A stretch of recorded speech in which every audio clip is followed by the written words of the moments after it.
Omulangira Daudi Mawanda. N'olwekyo square miles za Daudi Chwa 18 bili bye twakola annyonnyola awa accountability twabwako 49 scouts 49 Kigo prison ne tujjako ebbiri oba bali mu process oba bazigirako ddala ezaabwe 16 za Daudi Chwa estate square miles.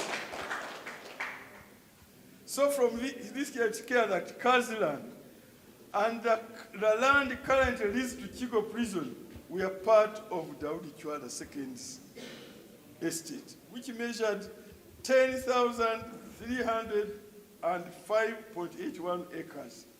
This includes plots 4, 5, 6, 7, 8, 9, and 10, all of which were under Omulangira Mawanda's management as heir to the personal estate of H.H. Daudi Chwa II. The letter clearly indicates that the minor properties on which Kaziland was located did not form part of the official mile or kingdom property, but were owned by the estate of the late H.H. Daudi Chwa. This explains why the rent collected from those properties had always to be sent to the heir, Prince Mawanda, and other beneficiaries of the estate of the late H.H. Daudi Chwa. Said Mzonal had, before his death, he had ordered the shifting of the prison to be moved from his private mile in Kigo to a different location at Ndeje where official mile was available. However, as Edward Mutesa II explained, these relocations did not take place because there was no building on the land. Kakati, clearly land and not owned by any individual. Uganda Land Board, Eyalimu Ordering Council, Eyatwefuga, Yali ya constitution, Gateli owned by an individual. Eyali Fugetaka, Fugetaka area public land. This included land which was Crown land, administered Crown ordinance, transformed to districts and federal land board under 1962 public lands ordinance. Kati mu 19 nga twefuga public land abagayi yali ya mirundi ebiri. Official mile ng'efugibwa 1919 official mile ordinance or act, ne crown land ng'efugibwa 1903 crown lands ordinance. Bwe twefuga ne wabawo etteeka lye bayita Public Land Act Ordinance 1962 n'ekyusa Crown Land n'efuuka freehold land n'eri transferring n'erijja mu Crown n'eriza mu federal units Uganda Land Board oba Tolo oba what mu districts land boards public land tezagenda mu private companies of anybody or any person. Zagenda mu boards of federal statutory institutions. Dili eddala nga twefuga lyasigala mu nga liri managed official estate nga liri managed by 1919 Official Estates Act. Kakati bwe twatuuka mu 67 ne wabawo enkyukakyuka omuyaga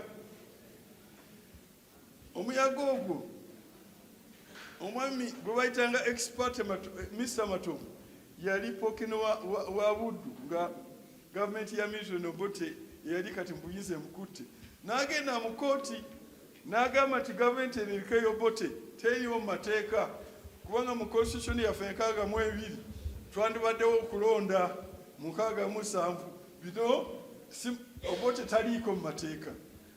Kooti ne zisalawo mu kese ya export Matomo nti ebyaliwo mu 66 was a successful revolution. Nti zaali nkyukakyuka ezikkirizibwa mateeka n'ekyo ne binyeezebwa. Ekyo bwe kyayita kati Parliament ya Uganda era mu kiseera ekyo ne beekyusaamu ne beefuula Delegates Conference ne bakola constitution ya 67 gye bayita Republican Constitution. Eri eya independence yali Uganda Constitution, eno Republican Constitution. nga kooti zimaze okulangira nti nkyukakyuka it was a successful resolution.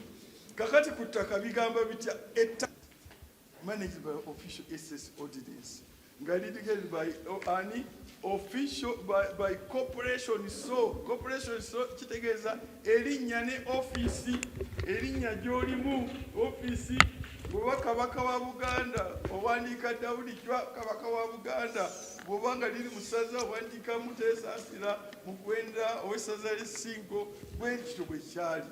Kati olw'okubanga kati enkyukakyuka zibaddewo, kati tewakyali federal units for natural districts, eno kooti negali ettaka eryo ligende mu Uganda Land Commission. Kati akulimbalimba nti byali byaffe ne balitujjako. Kyeboogera kyebagamba nti kokyogera gwe bajja kukuba emiggo. Lwaki tututuula ku mazima ekiseera kyonna? Ettaka eryo erya amasaza amagombolola edino eryali erya 3 square mile lyabaako ddi eryabannanyini ba traditional rulers. Ti constitution y'enkaaga mu musanvu yali bajjako olyoke ogambe tuli baddiza. Oddiza otya omuntu ekitaali kikye? Kati wenyimira ne ngamba nti lwaki mugenda ettaka ly'amasaza ne mulyeddiza ab'ebibanja ababaddeko abali ne mugaali kati mujje mwenyweze mwe baani teeka ki tujja kujja wano mbajonyera oba etteeka eryo likola kakati. Kati naye bano kirikirya nti ettaka eryo lyagenda wa mu Uganda Land Commission era nga lyali public land. Tewali gavumenti eyinza kugaba public land. Public land si y'abantu.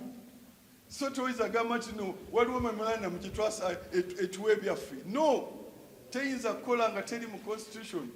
Ekyokubiri, any land immediately before the commencement of the constitution was vested in the land boards of a kingdom or a district went to Uganda Land Commission. Ettaka lyonna eddala eryali Crown land eryali mu federal unit nga federal board oba district board nga Lango district, Kolamoja district bwe batyo baziyitaga mu kiseera ekyo, oba Acholi district, zagenda mu ki Uganda Land Commission yepa. That is the public land yonna gyeri. Kati toyinza kuva eri gwe n'otolako nti Uganda eryali erya federal union eryo lyo lyange. No. 67 constitution ate mu section public land act mumanyi constitution bwebaawo ebirimu tebitandika kukola nga okujjako nga waliwo etteeka eddala eribisa mu nkola. Kati 69 public land acts yassa mu nkola ekyo era mu article yayo negamba nti ettaka lino lijisemu, it is vested in the same estate and same interest and to extent they were previously vested. Ekizanga bwe lyali mulinga public land continuous public land. So kakati lino erya private erya estate erya mile private. So article 26 erya constitution ya 67 eryo lyo lyasigalawo teryagibwamu era kawandiiko kagamba article 26 sub article 1 of the 1967 constitution. The continuation in force of the system of mile land tenure in the districts of Bunyoro, East Mengo, Masaka, Mubende and West Mengo. So Mailo, senga Mailo, kyali kyekimu ne public constitution yemu teyandidde official mile estate negisa mu Uganda Land Commission ate negamba wano wansi teno mile zisigaddewo. N'olwekyo bano abatugamba nti byaffe babitujjako balimba batambulira mulimba balina okwenenya. So ettaka lya Mailo erya Daudi Chwa namwe mwenna abalina lyasigalawo teritwalibwanga nga bakozesa official act eno traditional rulers restitution of assets gye bakozesa era kambalage ddala etteeka eryo likola Article 2 of the Constitution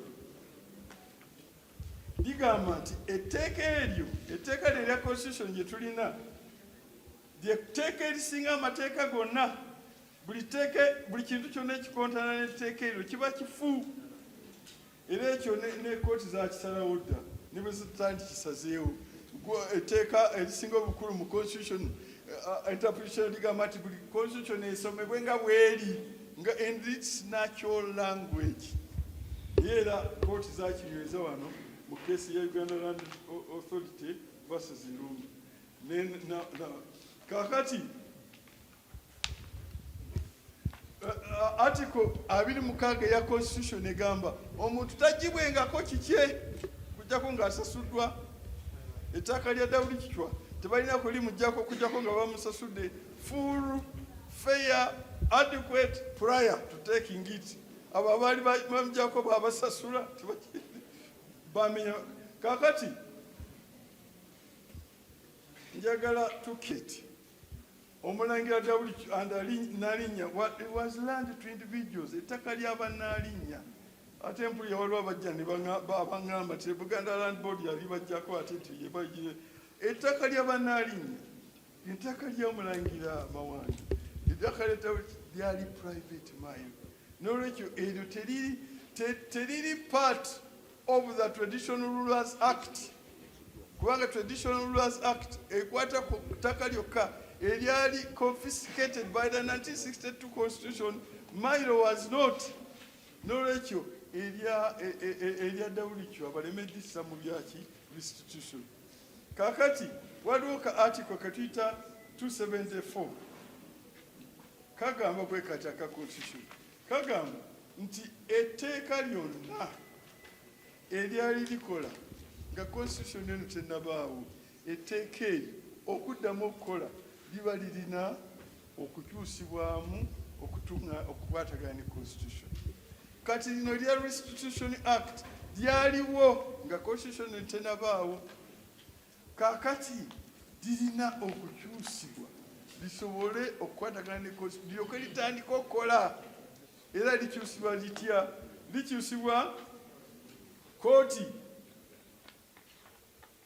The court can do it explicitly by changing the words ezikyusa.